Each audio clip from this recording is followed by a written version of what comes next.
To find out more, go to cbc.ca/bydesign. I'm Portia Clark. This is your Radioactive podcast. Let's listen back to some of the highlights from Tuesday's show.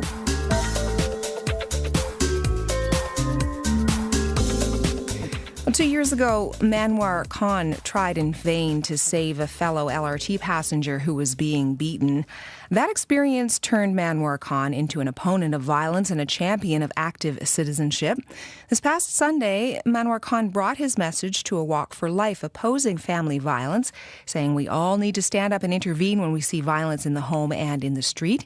And Manwar is here now. Hi, Manwar. Hi. You got involved in the issue of violence because of something that you witnessed on the LRT back in 2012. Remind us of what happened. So that was in December 28, 2012. I was going home from my work and there was an incident in Edmonton LRT. And there was a beating incident and eventually one person died. So one person was being attacked by one other person? One other person, yeah. First I thought two friends are fighting, and then when I saw blood, I thought that this is getting serious, and they started one person basically hitting other guy, and the other guy was just protecting himself. So it sounds very violent. What did you do? That was I mean, initially I was terrified, I was scared, and but the moment I thought about my kids, and that thing triggered me to step in. And what I did is I removed two other passengers from that compartment to other compartment so that they're safe. And then I started to yell at that guy. Well, yelling at him did give me an energy, and I was shouting at him, and he didn't stop. Then I actually looked back and asked for help from other passengers, but obviously that didn't happen. And what did they do when you looked for help? It's just I didn't get any help that day. They looked away, or? It's something like that, yes.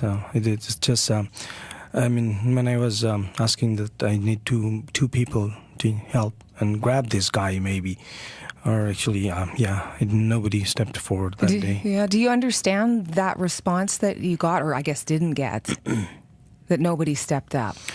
Well, yes. I mean, I don't, till today, I don't blame any passengers, because that was a terrifying situation. And that was terrified for me as well. But what triggered me, I told you that my kids, because if I was thinking at that moment that, okay, this is my kid, so nobody's going to come and step in forward, to help. So, that triggered me. And I'm a common person.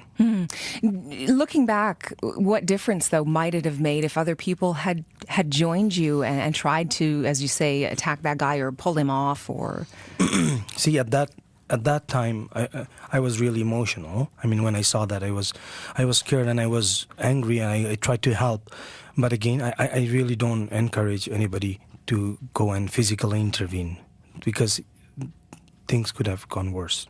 But if they'd stepped up to support you in your efforts, don't you think it might have made a difference to the outcome? For sure. That's what I still believe, that sometimes we might not be able to physically intervene, but what we can do is get help from other people.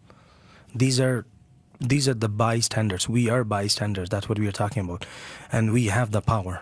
And obviously you've had a lot of time to think about that incident and others since then, and the kind of advice that you give to people has been affected by that. So what do you tell people to do? What is your advice if they see something happening they know should not be? Well, my first thing I would say is, when you see something like this, and before you intervene, ensure that this is safer for you and safer for the victim. And then just not always, like, you can just say, okay, what you're doing is not right. This one sentence make a difference. Just to have somebody say that can exactly. make a difference. It's maybe other people right there are just waiting for somebody else to speak up. And why not take that initiative, you, and say, you know what, this is not right. We're talking about this again, too, because a couple of weeks ago, or maybe less than that, a boy on a bus, a teenager, stepped in to help a friend who was being aggravated, and he ended up getting beaten up. So in that kind of scenario, is it safer not to intervene if you don't know what kind of fire you're playing with? Yeah, I read that. I read that news, and I have two comments here. My first one is you have to make sure this is safer. You shouldn't be intervening in a situation when it is not safer for you and for the victim. And how do you tell that, whether it's safe? It's in that incident like that. Every incident is different, but incident like in bus or LRT, I would say first tell the driver, the transit driver, right away. Let them know that this is happening, because they might not know, and they can stop the bus right away. Instead of trying to take it on yourself without telling them. Exactly. And the second thing, this guy is a brave guy. That's all I would say. He shouldn't have done that, what he did. I mean, intervening, that's why the assaulting happened, but he is a brave guy. He stood up for a completely stranger.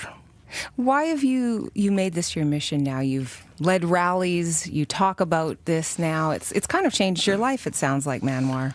It did. I didn't grow up here. I was not born here. Right. I came grew up from in Bangladesh? Yes, I came from Bangladesh.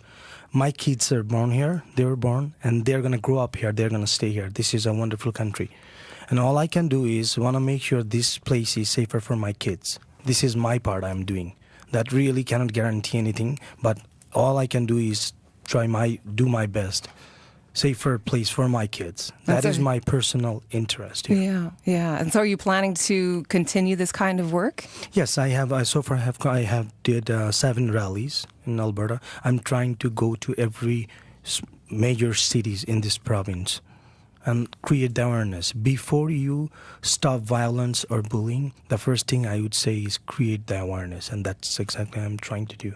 Well, thank you for your work, and thanks for coming in this afternoon,